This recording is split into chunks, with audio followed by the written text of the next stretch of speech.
This was the observation of One Global Directors, Sheikh Motimburwa, following a courtesy call on President Hage Geingob at State House. The Global Chamber of Business Leaders comprises government leaders, executives, investors and entrepreneurs with interest in large-scale development projects. Timburwa says Namibia is strategically positioned to attract investments in key economic sectors. So there are different areas that they are looking at, and one thing that I also love about the GCB of Chamber is we give them, like for example in Namibia, they know Namibia, they look at Namibia. It's their duty to make sure Namibia is fully represented on the global market, whether it's tourism, whether it's what. They give us modalities to work with, and then we agree to the modalities before they are implemented. Investors are difficult people. True. First thing is their interests, which is understandable. True. Even the war in Angola, Americans were there. True. So first is how they can make money. True. But that concept is now changing with major big investors. True. They have to have a social kind of development plan. That's true. We have to attach that to That's true. countries struggling That's to true. get their people out of poverty. That's true. So if you talk to them, and you must do that now, there must be some kind of commitment to also plow back, not just to profit only, but immediately to help socially the community. It used to be a logistic hub of the region. So it covers, the harbor, because we have to facilitate trade through the port, but it also covers the aviation sector. That's true.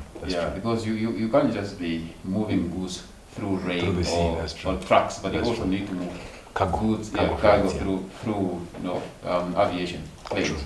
So it's a consolidated approach.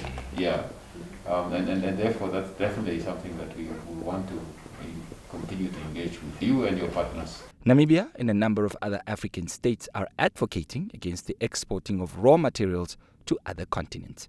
President Geingob says value addition to raw materials locally would help drive sustainable economic growth. That's true. That's what we have been saying, value addition and so on and so on. Set up here, don't take out raw materials. I even point out big stones there going out, the marble, and go to Italy and then we go and buy it. That's when I was the Minister of Trade, I was talking about it already. What's going to be different now? The one thing that I've managed to realize, or one thing that I made sure this will be different, is I tried by all means to open the discussion not between any individual but between the organization and the government. To say, let's say for example, is the Minister of Tourism. The Minister of Tourism, and with your help and support as the President, has to sit with the team that is supposed to be having investments or projects that are going to be happening under that scope. They discuss and they come up with an MOU that agrees on the modalities and the roadmap of the project to be undertaken. Once there's a mutual agreement in that agreement, then the project takes off. So there's a way we have to protect ourselves to say these guys are not just coming. We have a crafted document that is legally binding between the institution and also the entity that they are going to be dealing with, that can give us a roadmap of what Namibia is expecting, what services and what deliverables does Namibia need from this particular investor. And once that consensus of agreement is reached, then probably we can take it up from there.